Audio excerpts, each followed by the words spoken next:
እኔም ዶክተር ነኝ። ያን ሁሉ ዓመታት አንገቱን ቆልምሞ ሌት ቀኑን ሰውቶ እድሜውን ገብሮ መጽሐፍ ስራ አንግቶ ስንቱን ካልጋ ላይ አክሞ አስነስቶ ክቡር ያለው ዶክተር እንዴት እናያለን የሚበላው አጥቶ? ይሰማል ወይ መንግስት? ይሰማል ወይ ህዝቤ?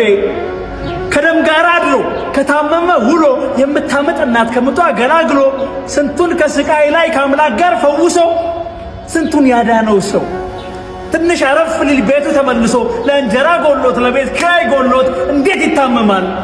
እውነት ለመናገር አልገባንም እንጂ እንደ ሀገር ያማል።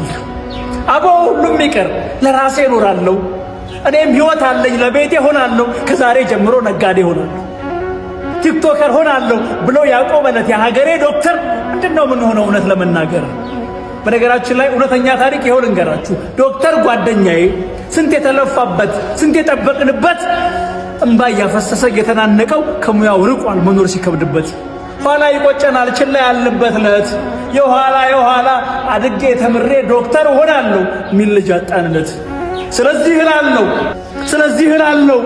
ስለዚህ እላለሁ እናቴን አክሞ አባቴን አክሞ ወንድሜን አክሞ እህቴን አክሞ ሰው አድርጎ ያቆመኝ ሚስቴንም አዋልዶ ልጄን የሸለመኝ ቆስሏል አድፏል ሳይል መድኃኒት የሆነኝ የዶክተር ጥያቄ እስኪመለስ ድረስ ሙያዬ ባይሆንም ጥያቄው የሚገባኝ በቃ እኔም ዶክተር ነኝ።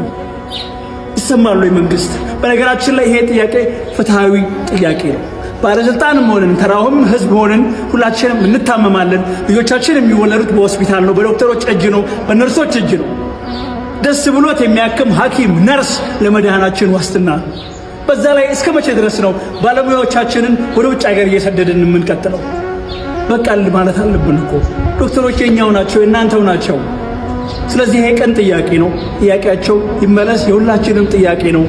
ጥያቄው እስኪመለስ ሙያዬ ባይሆንም በቃ እኔም ዶክተር ነኝ።